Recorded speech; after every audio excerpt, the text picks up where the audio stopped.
Adilabad Congress party assembly incharge కది శ్రీనివాసరెడ్డి పేద రైతు కుటుంబంలో పుట్టి స్వయం కృషితో ఎదిగారు. పేదల కడుపు నింపాలన్న పెద్ద మనసుతో 3.5 ఏళ్ల కిందట చేపట్టిన నిత్యాన్నదాన కార్యక్రమం నిర్విరామంగా కొనసాగుతుంది. అమెరికా నుండి ఆదిలాబాద్కు వచ్చిన తర్వాత కేఎస్ఆర్ ఫౌండేషన్ను స్థాపించి దాని ద్వారా అనేక సేవా కార్యక్రమాలు కొనసాగిస్తున్నారు. పట్టణంలోని కది శ్రీనివాసరెడ్డి క్యాంప్ కార్యాలయం ప్రజాసేవ భవన్లో ప్రతిరోజు ఎంతో మంది ఆకలి తీరుస్తూ నిత్యాన్నదాతగా ప్రశంసలు అందుకుంటున్నారు. అన్ని దానాల్లోకెల్లా ఆకలి తీర్చే అన్నదానం ఎంతో గొప్పదన్న ఆలోచనతో ఇంత మంచి కార్యక్రమాన్ని కొనసాగిస్తున్నారు. ఈ నిత్యాన్నదాన క్షేత్రానికి ప్రతిరోజు పరిసర ప్రాంతాల నుండి వందల సంఖ్యలో వచ్చి భోజనం చేస్తున్నారు.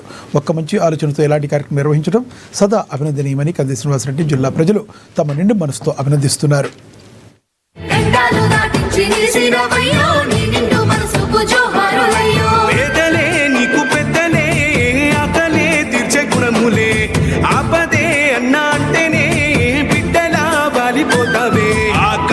జెండల్ల దండువన్నా నిరుపేద జనముకు నీడవన్నా నూరేళ్ళు వర్తిల్లు అన్నా మాయన్నా అన్న కంది శ్రీనివాస రెడ్డన్నల పాలిటి పెద్దవు నీవే పేరైన అయ్యకు బిడ్డవు నీవే గండాలు దాటించి నిలిసినవయ్యో నీ నిండు మనసుకు జోహారులయ్యో పాలిటి పెద్దవు నీవే పేరైన అయ్యకు బిడ్డవు నీవే గండాలు దాటించి నిలిసినవయ్యో నీ నిండు మనసుకు జోహారులయ్యో పేదలే నీకు పెద్దలే గుణములే ఆపదే అన్నా అంటేనే బిడ్డలా వాలిపోతావే ఆ కాంగ్రెస్ జెండల్ల దండువన్నా నిరుపేద జనముకు నీడవన్నా నూరేళ్ళు వర్తిల్లు అన్నా మాయన్నా అన్న కంది శ్రీనివాస రెడ్డన్నా కాంగ్రెస్